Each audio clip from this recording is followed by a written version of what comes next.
Hi guys. So आजचा आपला topic काय आहे? BVSC अकोला वेटरनरी कॉलेज बद्दल आपण डिस्कस करणार आहोत. तर पहिला राऊंड हा झालेला आहे. तर आजच्या व्हिडिओमध्ये आपण सेकंड राऊंडचे अपडेट पाहणार आहोत. सेकंड राऊंडचे अपडेट काय आहेत यानंतर आपण पाहणार आहोत. कॅटेगरी वाईज सेकंड राऊंडसाठी किती जागा शिल्लक राहिलेल्या आहेत या अकोल्याच्या कॉलेजसाठी आपण ते पाहणार आहोत. त्यानंतर पहिल्या राऊंडचा कट ऑफ काय आला होता, किती विद्यार्थ्यांनी ऍडमिशन केलेले आहे आपण ते देखील पाहणार आहोत. त्यानंतर कॅटेगरी वाईज जर जागा शिल्लक राहिल्या तर कोणत्या नंबरच्या विद्यार्थ्यांनी, म्हणजे लिस्टमध्ये तुमचा नंबर किती आहे, त्या कोणत्या नंबरच्या विद्यार्थ्यांनी या सेकंड राऊंडसाठी नागपूरच्या वेटरनरी कॉलेजला जायचे आहे ऍडमिशनच्या प्रोसेससाठी आपण ते पाहणार आहोत. आणि पहिल्या राऊंडचा कट ऑफ आपण थोडक्यात पाहू लक्षात, आणि स्टेप बाय स्टेप ओव्हरऑल आपली प्रोसेस पाहू लक्षात. आता स्टेप बाय स्टेप सुरू करू. ओके. सो गाईज, आजचा आपला टॉपिक काय आहे? BVSC अकोला वेटरनरी गव्हर्नमेंट कॉलेजच्या सेकंड राऊंड बद्दल आपण डिस्कस करणार आहोत. त्याचे अपडेट काय आहेत ते सांगणार आहे. त्यानंतर कॅटेगरी वाईज सीट्स किती राहिले आहेत रिमेनिंग आपण ते पाहू. त्यानंतर कोणत्या विद्यार्थ्यांनी कॅटेगरी वाईज स्टुडंटनी कॉलेजला व्हिजिट द्यायची आहे, म्हणजे व्हेरिफिकेशनसाठी तुमच्या ऍडमिशनसाठी, आणि जागा किती आहे आपण ते पाहणार आहोत. आणि फर्स्ट राऊंडचा कॅटेगरी वाईज कट ऑफ काय आलेला आहे एक्सपेक्टेड मी कन्फर्म नंतर सांगेल तुम्हाला, जस्ट थोडक्यात सांगेल. सो गाईज, आता स्टेप बाय स्टेप सुरू करू. Okay. So guys, Akola veterinary government college second राऊंडचे अपडेट आपण पाहणार आहोत. तुम्हाला अगोदर मी अपडेट दिलेले आहेत, पण आता थोडक्यात अपडेट देतो तुम्हाला. ठीक आहे. फर्स्ट 12/4/2025 रिजन कोटा आहे. 12/4/2025 रिजन कोटा आहे सेकंड राऊंडचा. 10 ते 11च्या दरम्यान नागपूरच्या कॉलेजला जायचं आहे व्हेरिफिकेशनसाठी. कोणत्या विद्यार्थ्यांनी जायचं आहे ते मी तुम्हाला खाली सांगेल. ठीक आहे. यानंतर 13/4/2025 हा स्टेट कोटा आहे. किती? 13/4/2025 हा स्टेट कोटा आहे. या सेकंड राऊंडच्या विद्यार्थ्यांना 10 ते 11च्या दरम्यान नागपूरच्या कॉलेजला व्हेरिफिकेशनला जायचं आहे. सेम पहिल्या राऊंडला जसं झालेलं आहे. खूप विद्यार्थी गेलेले आहेत, आपल्याकडचे देखील विद्यार्थी लागलेले आहेत. ठीक आहे. आता स्टेप बाय स्टेप पहा आपल्याला प्रोसेस कशी करायची आहे. ओके. सो त्यानंतर काय आहे? कॅटेगरी वाईज सीट्स किती राहिलेले आहेत, main important. Category wise seats किती राहिलेले आहेत तर रिजन कोट्यामध्ये फक्त एक सीट राहिलेली आहे. ती पण आहे म्हणजेच फ्रीडम फायटरची सीट्स राहिलेली आहे. पण ती कॅटेगरी कोणती आहे? SCBC कॅटेगरी आहे. SCBC. आणि या ठिकाणी फ्रीडम फायटरची एकच जागा शिल्लक राहिलेली आहे. म्हणजेच 54 पैकी एक जागा शिल्लक राहिलेली आहे फक्त SCBC ची. रिजन कोटा 70%, हा आहे 70% कोटा लक्षात. आता यानंतर नोट आहेत, 2 नोट आहेत, क्लिअर पहा. पहिली note, if not come SCBC freedom fighter. जर SCBCचा FFचा विद्यार्थी नाही आला, तर ती सीट कशी भरली जाईल? SCBCच्या मुलाला किंवा मुलीला दिली जाईल. SCBCच्याच मुलाला किंवा SCBCच्याच मुलीला ही सीट दिली जाईल. दुसऱ्या कॅटेगरीला देता येणार नाही. म्हणजेच ही सीट जी असेल ते SCBCच्या मुलांसाठी आहे, मुलींसाठी आहे लक्षात. बाकीच्या कॅटेगरीसाठी नाहीये. 70% मधली रिजन कोट्याची सीट. ठीक आहे. यानंतर पुढची नोट पहा. So guys, see final merit list if yours आता तुम्ही लिस्ट पहा, तुमच्यावरील किती विद्यार्थी आहेत पहा. त्यानंतर तुम्ही डिसिजन घ्या, तुम्हाला ट्राय करायचंय का नाही. ट्राय करायचं असेल ट्राय करा, स्किप करायचं असेल स्किप करा. मी शेवटी सांगेल काय करायचंय तुम्हाला. ठीक आहे. यानंतर पुढचं पहा, स्टेट कोट्यामध्ये देखील फ्रीडम फायटरची एकच जागा शिल्लक राहिलेली आहे. पण ही आहे ओपन कॅटेगरीच्या स्टुडंटची, म्हणजे ओपनच्या विद्यार्थ्यांची ही सीट राहिलेली आहे, मुलगी असेल किंवा मुलगा असेल. ठीक आहे.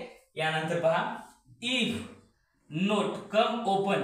आता जर ओपनचा विद्यार्थी आला नाही फ्रीडम फायटर मधला, तर ती सीट आहे ना फक्त आणि फक्त ओपनच्याच विद्यार्थ्याला दिली जाईल. मुलगा असेल किंवा मुलगी असेल, तुमच्या स्कोरवरती डिपेंडिंग राहणार. ठीक आहे.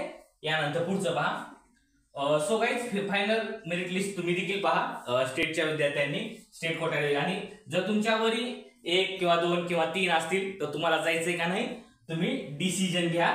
तुम्हाला काय करायचं आहे, अकोल्याच्या म्हणजे नागपूरच्या कॉलेजला व्हेरिफिकेशनला जायचंय का नाही लक्षात. ठीक आहे. यानंतर आता कॅटेगरी वाईज कट ऑफ हा आहे ना, हाय म्हणजे जास्तच गेलेला आहे. एक्झॅक्टली कट ऑफ किती गेलेला आहे, आकडा किती गेलेला आहे तो मी तुम्हाला सेकंड राऊंड झाल्यानंतर शेअर करेल. कारण की या ठिकाणी जर कोणत्या डॉक्युमेंट्स वाईज जर विद्यार्थ्याचं ऍडमिशन कॅन्सल झालं तर त्या सीट्स आपल्या तिसऱ्या राऊंडला येतात आणि त्या पुढे प्रोसेसला होतात.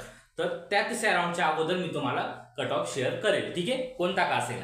ओके, यानंतर शेवटच्या काही नोट आहेत त्या क्लिअर करतो. ओके, सो गाईज पहिल्यांदा पहा, सो गाईज सर्वांनी मेरिट लिस्ट पाहायची आहे. सर्वांनी मेरिट लिस्ट पाहिजे आहे जे विद्यार्थी प्रोसेस करत आहेत नागपूरच्या वेटरनरी अकोल्याच्या वेटरनरी कॉलेजला, ठीक आहे.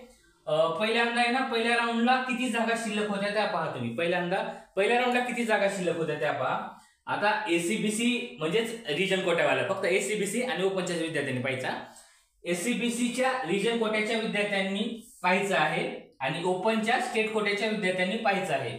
मुलगी असेल किंवा मुलगा असेल, ACBC, region quota, state quota, ओपनच्या विद्यार्थ्यांनी. ओके, तर एफएफ स्टुडंट म्हणजे फ्रीडम फायटरचा विद्यार्थी नसेल, एफएफचा विद्यार्थी नसेल तर तुम्ही त्या कॉलेजला जाऊ शकता, तुमचे चान्सेस आहेत लागण्याचे. आलं लक्षात? फ्रीडम फायटरचा विद्यार्थी नसेल तर.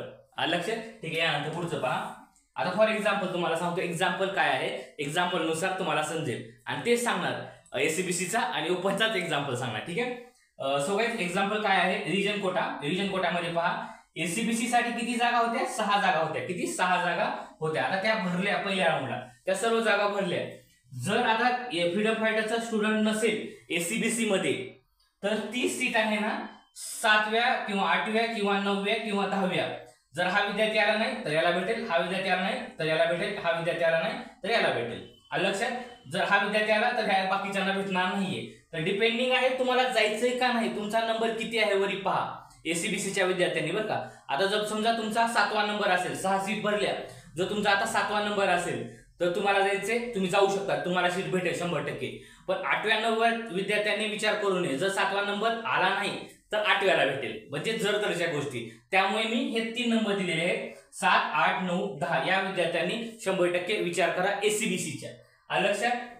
जर स्टुडंट असतील वरी त्यांनी नक्की विचार करा तुम्हाला जायचंय का नाही. पण फायनल मेरिट लिस्ट चेक करा गाईज अगोदर. स्टेट कोटा असेल, रिजन कोटा असेल, ठीक आहे. यानंतर पुढचं पहा, पुढचं एक्झाम्पल आहे स्टेट कोट्याचं, म्हणजेच 30% कोट्याचं. ओके, यामध्ये ओपन साठी जागा किती होत्या, फक्त आणि फक्त 7 जागा होत्या ओपन साठी स्टेट कोट्यामध्ये. तर 7 नंतर 8वा नंबर जर तुमचा असेल तर तुम्हाला 100% सीट भेटेल. लक्षात? यामध्ये फ्रीडम फायटरचा स्टुडंट नसेल तर 100% तुम्हाला सीट भेटेल, असेल तर नाही भेटणार. लक्षात? त्यामुळे तुम्ही काय करा, 8, 9, 10व्या आणि 11व्या, 8व्या 9व्या 10व्या 11व्या या विद्यार्थ्यांनी 100% विचार करा. जर तुमचा नंबर स्टेट कोट्यामध्ये असेल, मुलगी असेल किंवा मुलगा असेल, तुम्ही 100% विचार करा.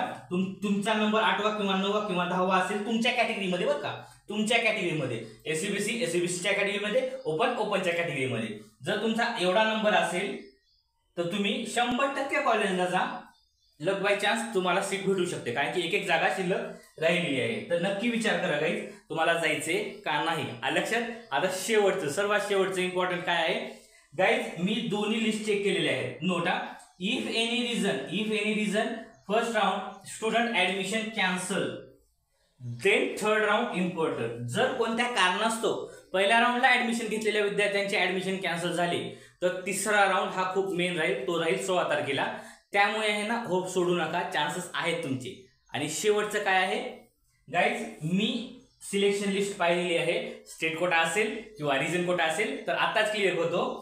फ्रीडम फायटर साठी म्हणजे एफएफ साठी एकही विद्यार्थी नाहीये, एक पण विद्यार्थी नाही. त्यामुळे ज्या विद्यार्थ्याचा नंबर 7व्या 8वा 9वा 10वा किंवा 11वा असेल त्या विद्यार्थ्यांनी 100% जा गाईज, तुम्हाला सीट भेटून जाईल. कारण की एकच जागा राहिलेली आहे आणि ही सीट दुसऱ्या याला दिली जाणार नाही, तुम्हालाच देणार, एसीबीसीलाच भेटणार, मुलगा असेल किंवा मुलगी असेल, आणि ओपन मध्ये मुलगा असेल किंवा मुलगी असेल. लक्षात? काय अडचण वगैरे असेल मी माझा खाली नंबर दिलेला आहे, तुम्ही मला मेसेज करून डिस्कस करू शकतात. ओके, काय अडचण वगैरे असेल मला कॉल करा, आणि काय विचारायचं असेल कमेंटमध्ये विचारा, ठीक आहे. काय अडचण वगैरे असेल मला कॉल करा. Bye guys.